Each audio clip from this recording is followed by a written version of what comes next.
Hello, everybody. Hope you're doing really well. Wow, what a treat I've got for you today. I seem to be saying this quite a lot on my channel, but I am so lucky today for lots of different reasons with this. Almost speechless. Today I'm in Norfolk, Norwich to be precise, Norwich City, and we are here to explore the Cold War bunker in Norwich, which is basically the emergency centre, which we'll talk more about when we actually enter it. But from what I know and from what we've been told, I am literally the first person to have ever filmed this for documentation purposes. Been lots of photos and lots of obviously bits of info, but I'm being told I'm the first person to ever film this. So it's a never before permission visit again. So yeah, let's go in and explore it. Come on, I'm so excited. Let's do it.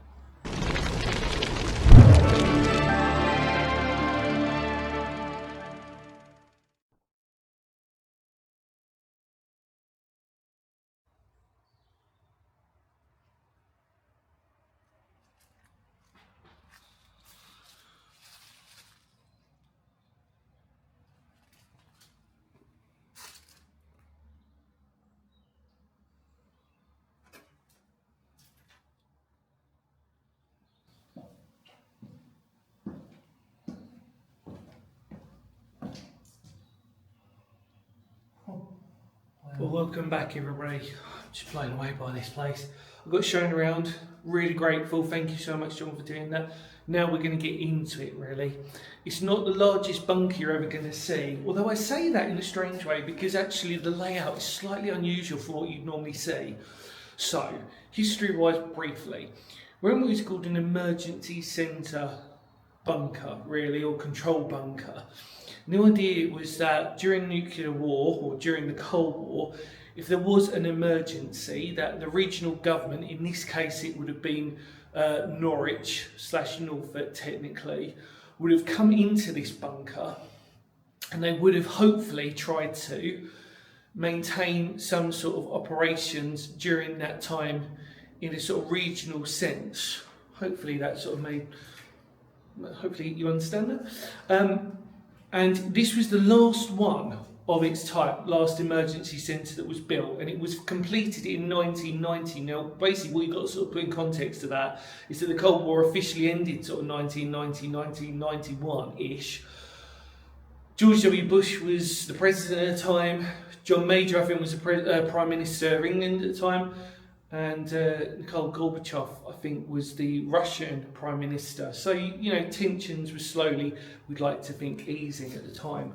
Now, the first thing we enter is this stairs. Now, it's a two-storey bunker or a two-level bunker. And this is really the first opening thing. The blast doors that you could sort of see, or blast door, which is just there, huge. Numerous ones here. And then, as we come into the generator plant. First thing we enter, again, obviously our typical Cold War doors that we've seen before.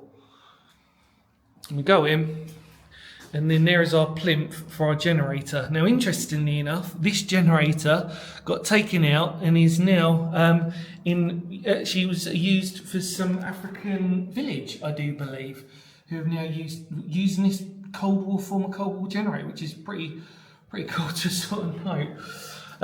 As a brilliant, really weird repurpose. You know, we don't need a generator anymore. What we'll do? Oh, okay. Well, you know, might be some country or something that might need it. And then here we are. So this is this is the hub of where the noise would have taken precedent of how loud it probably would have been in here. Remarkable. Meters, there you go. This is so crazy to actually be involved in this. Obviously, documentation here. You can see the fans as well. But this massive generator plinth, which we've seen a few of during World War II, to actually see a Cold War version of that is remarkable, really. And then we will enter the bunker properly now. So again, two sets of blast doors we've entered. So we've got one there, and then come on to our second one before we've even actually got through to the main building. And now what I'm going to do is try to give you the best possible way of describing the layout. Now, thankfully, most of it is labelled, so we're quite lucky on this. But let's take our time with it because I think it's important to document it as best as possible. So yeah, here we are anyway. The first thing, toilets. So like I said, there's a 2-level bunker. So if we look down, right down there we go. That's our ground level, and this is our upper level, and that's it. So this is our control room, or what they've labelled as bunker room 1. And if we open the door,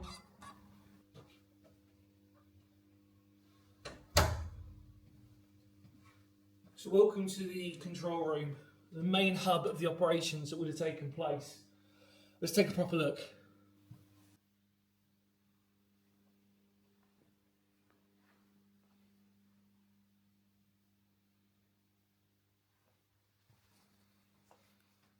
Okay, so obviously we've got to imagine a lot's changed. It was actually in use quite later on in life, even though I said it finished being building in 1990, but it still had use here. Now, one of the most interesting repurposes of this, which we're really lucky because actually this was actually used as storage for the government building that was there, that's literally behind us. And obviously most of these emergency centres, almost all of them in fact, would have been next to the council offices. So obviously, for example, there's multiple ones that we can sort of name off the bat, like Hastings had one, for example. Loads. I'm just completely overwhelmed that I can't think at the moment. Isn't that crazy to sort of think about that? Reigate, Horsham and Crawley. There's a few more to name, but obviously today we're in Norwich, which is remarkable, really. Some of them aren't there anymore. Some of them have been demolished. This is actually the main reason with this one, especially, is because this one is now being sold. So actually, another interesting thing to note, which again I'm really privileged about, is that I will probably be the last person to ever film in here and the first person to ever film in its original format before it gets sold and taken over. So, wow, I'm just so blown away by this opportunity.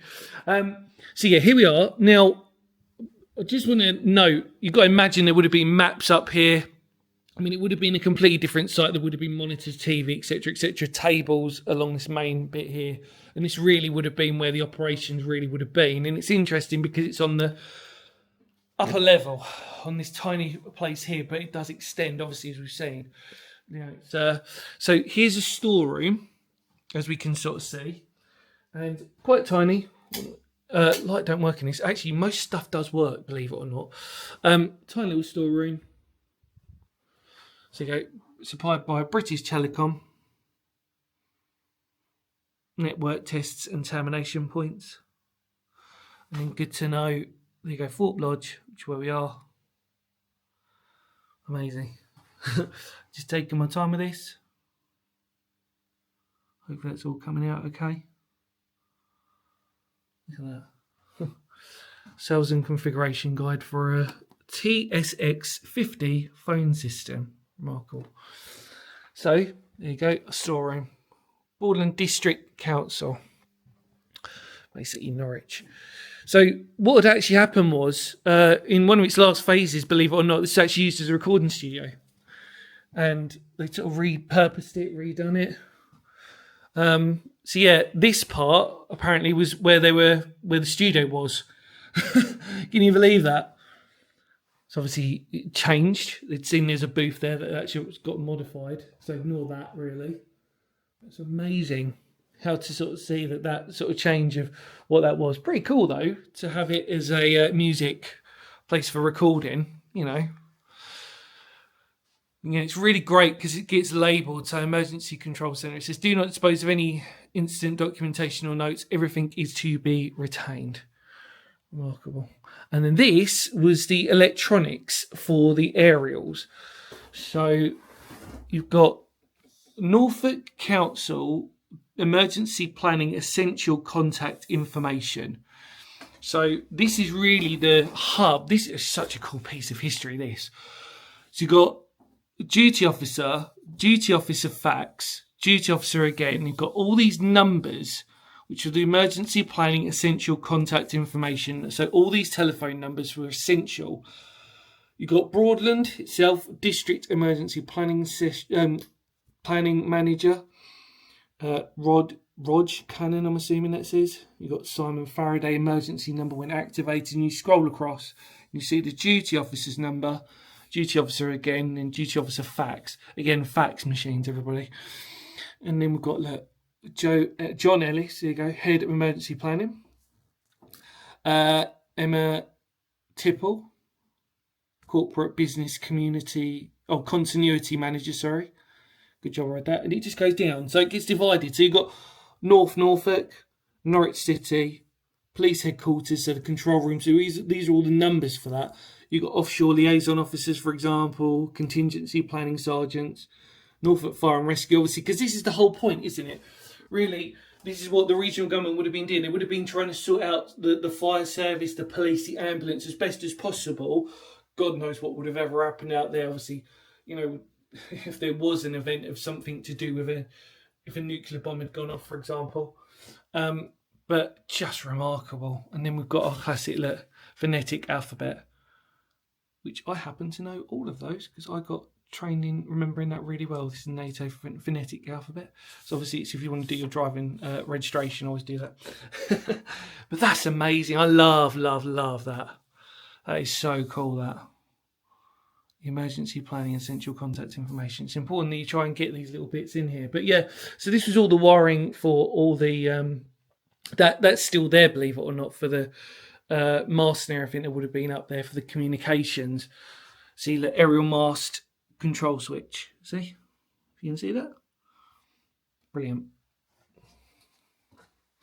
But that's where it would have been basically connecting the, Sorry, again, I'm so overwhelmed by how amazing this is that I'm just like, well. So I apologise if my brain goes a little bit. Look at this. And there's a really, there's a very sort of like old school smell about this place as well. It's sort of like damp but clean as well, if that makes sense. But yeah, remarkable, really. Like I said, this is literally the hub. Would have been the hub of it. And you're only literally by the entrance. So what we're going to do now is we are going to have a look at the toilets, which are opposite, and then we're going to make our way down. So let's do it.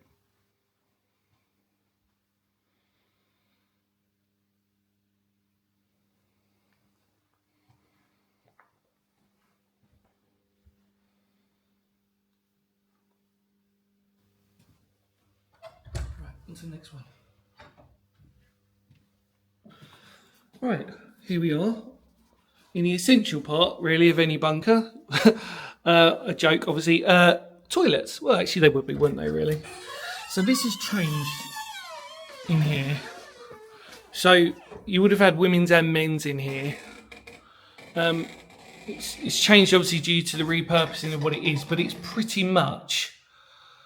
It is the room where the toilets were. But what's really cool about this, see, it's still got the word ladies on that, for example. Because again, it wasn't too far long that this was actually still fairly in use, really, for whatever reasons. Or, well, you know what the reasons are, don't we? But there's a shower there. So, yeah. And then taps, everything else, like I said. But we've got to sort of ignore the fact that this actually layout of the toilets technically would have changed. You can see where that probably would have said men's as well. And then we come into the really interesting part. And... you can see it's obviously in different things. Again, like all the different instructions. During peacetime, this cover must stay sealed. Try that again. During peacetime, this cover must stay sealed. It's quite a mouthful, actually, to say that. Emergency. So there we go. So this talks about the air supply. So it says emergency room, procedure of operation for fresh air supply. It says switch all fans on, leave fans running for 5 minutes, switch on the heaters on control panel, reverse procedure off control. Switch off heaters on control panel, leave all fans running for 5 minutes and switch off all the fans. And it's got its controls there. See, it says heater on. Just going to take my time a little bit with this. Made in Croydon, interestingly enough. 515 volts, isolate before.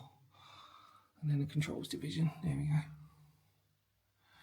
So really, you've got to try and make it as sort of practical as possible in a bunker like this, because really the functionality of it. Now, interestingly enough, this works, I think. There you go.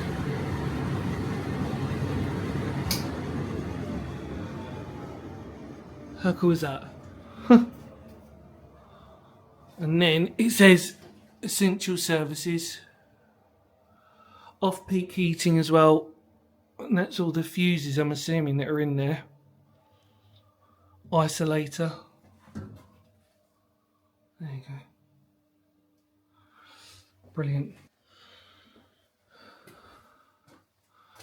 Air supply. It's essential, isn't it, really, when you're locked in here, and you can imagine those big old blast doors. Once you're sealed in, air is important. Of course it is, such as toilets and everything else. And trust me, we're going to see some really cool stuff now. If you haven't seen any cool stuff already, it really is cool now. So let's head downstairs. Come on.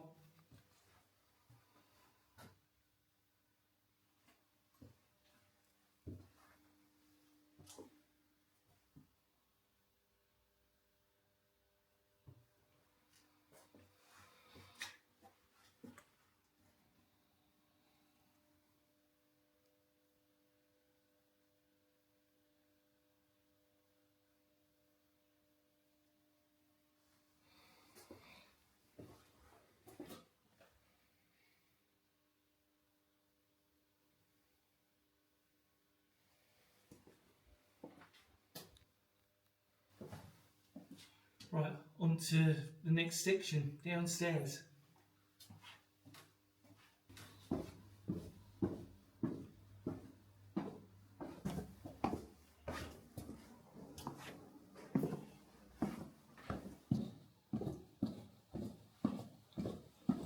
So we've made it down now to the second level. Like I said, there's only two, and this is where it sort of gets subdivided, but the rooms themselves aren't that big.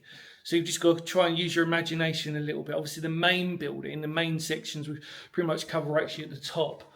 So obviously, they're all labelled. You've got bunker room 3. This would have been an office. I was saying, Joe, it's great that this has been all labelled. It saves me time having to look through the design of what it was to give you the best opportunity.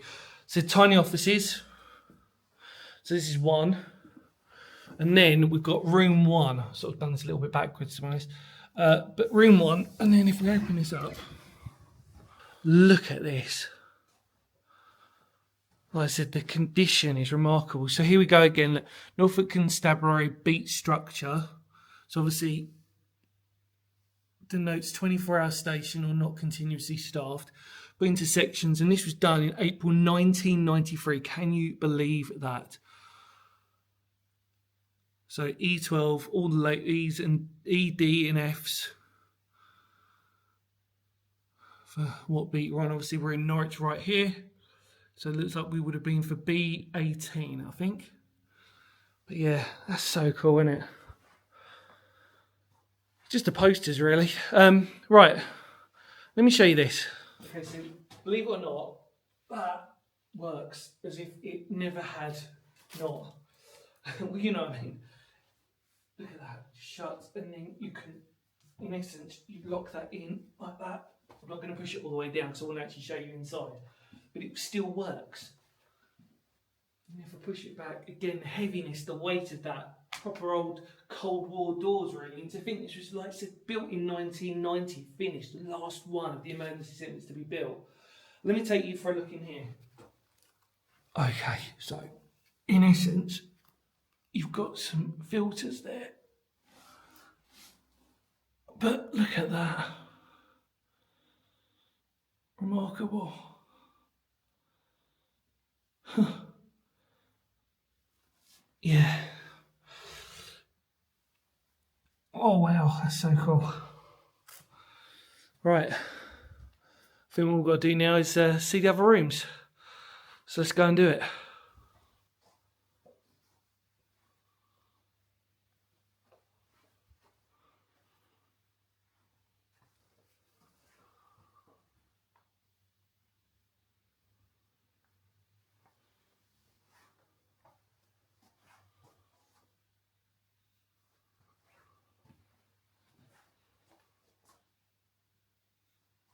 Okay, so we've covered the office and we've covered room 1.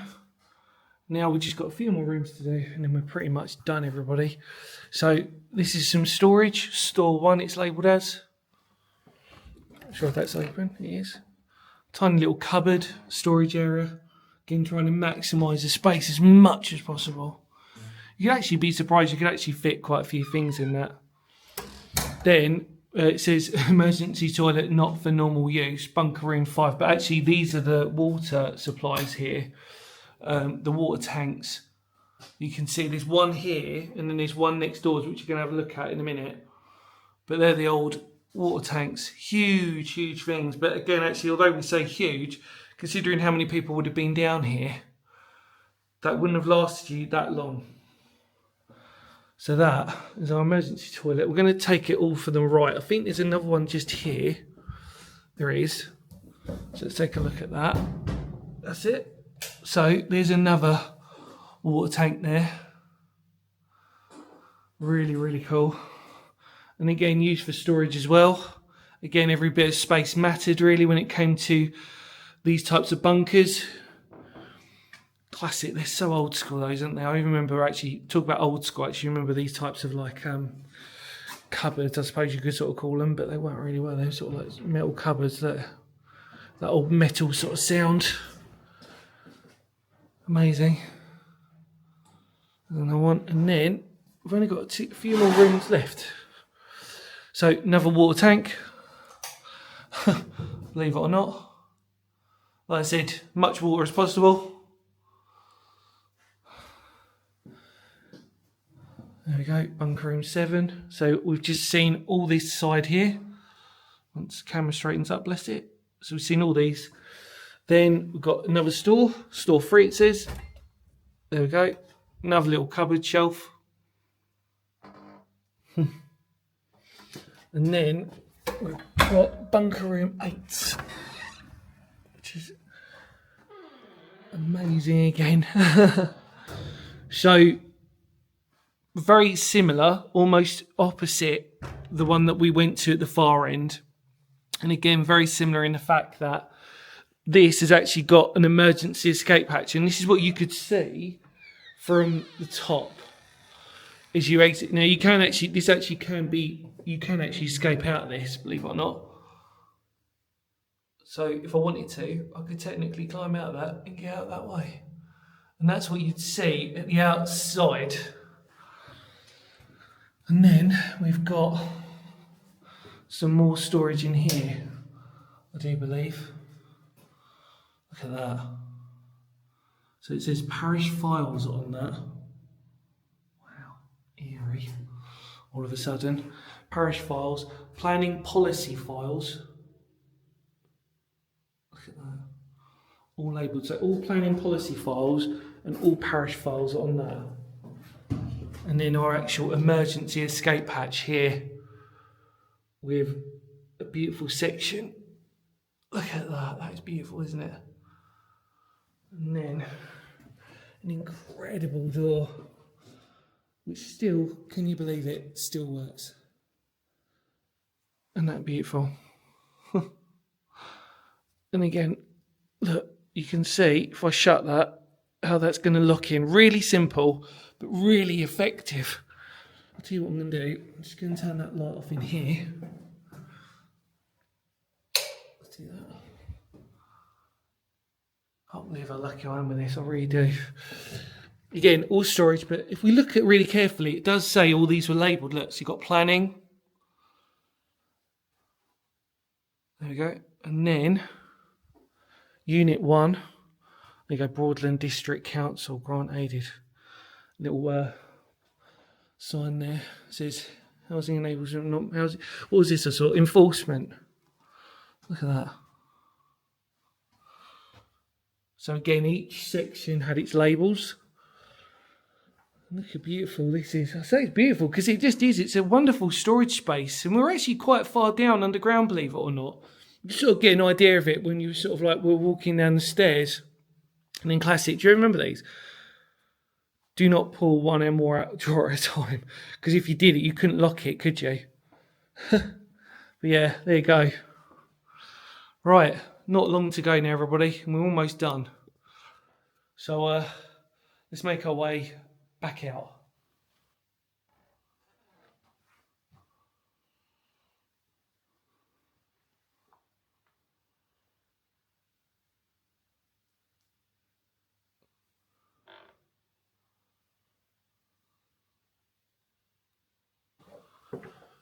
Okay, and then the only final room that we've got, which is essential really if you go have a bunker, because you need to have some food. So this is the kitchen. Let's go.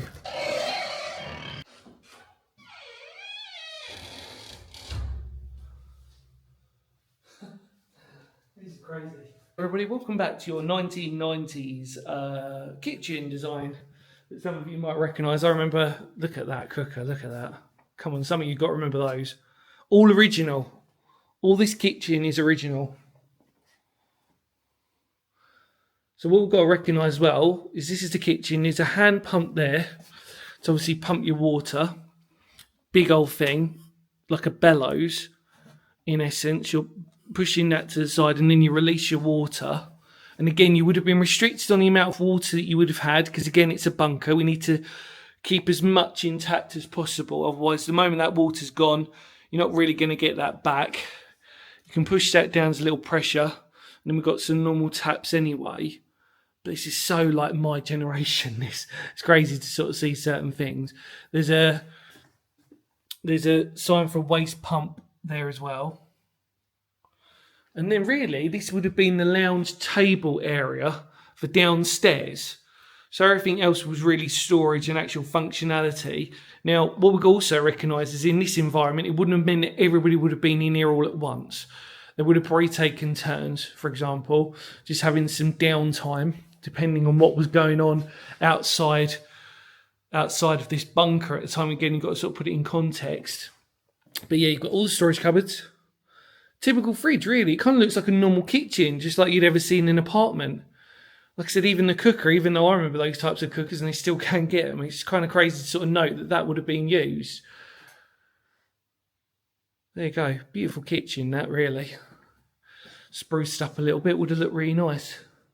And then, yeah, the actual place to have your meals and just to get a bit of downtime should you have needed it, really, which I'm sure you would have, really. So, yeah, that's pretty much it, everybody. The kitchen, we've pretty much covered it all.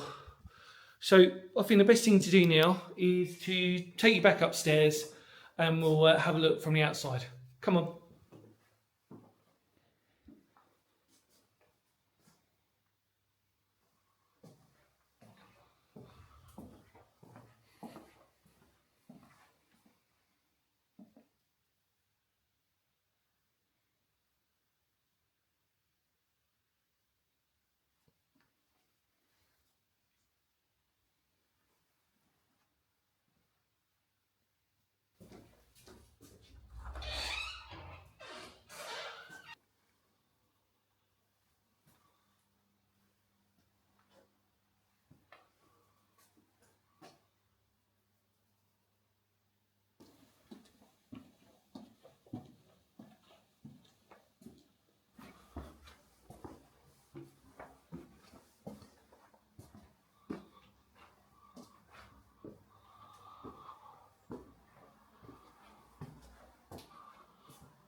Well, everybody, wow, what an experience that was. What a truly special honour to have that. I just want to say massive thanks to John for helping me arrange this visit, to do this. Is a literally once in a lifetime experience to do this. First emergency centre, we can say we've ticked off on this channel, and hopefully you really appreciated it and really enjoyed it. Again, tried to document it as best as possible. It's quite a small site, really, isn't it? And obviously most of it's empty, but actually that helps to illuminate how wonderful and special this would have been. The only thing I just remember I forgot to mention was about beds. They'd actually had the original beds, which would have been these sort of like army mattress types of like foldable types of beds. And they really would have been placed anywhere around the sort of like bunker for space, really. So there wasn't anywhere to have beds per se, but they got ridden of, for obviously reasons, really, get sort of mouldy and damp and everything. But I just thought I'd sort of add that into it. And obviously, as you saw from the top, you could see where the emergency escape hatch was on the sort of far left little hole there. That's where you would have come out. And I think we've pretty much covered it all, really, historical wise, and those beautiful blast doors and everything else. Like I said, there's not much history to talk about, really, in a grand scheme of things. But like I said, the fact of the matter was, this reminds us of how close we were during Cold War to the actual fact that they had to build these types of sites and structures to keep the infrastructure going as much as it sort of could. Well, look, I really hope you enjoyed that, and again I just want to say massive thanks to John for just having me the opportunity to record this. Like I said, as far as we know, as far as I've been told, definitely it's never been recorded. It's been photos and documentation, but never been recorded, so wow, how beautiful was that. And in more words of Phoenix history, thank you so much for coming along with me. Take care, everybody, and because history matters, we can just safely say it does on this, don't we? And we know now that obviously the fate of this, which will probably be turned into flats, this whole area, might be easily the last time we ever get a chance to actually film this and document it. So there you go, another little thing to sort of like mention that. Honestly, it's just so humbling and just a beautiful way. Anyway, take care, everybody. Much love to all of you out there. Feel free to spread the word, channel. Take care. Ready? Kapow.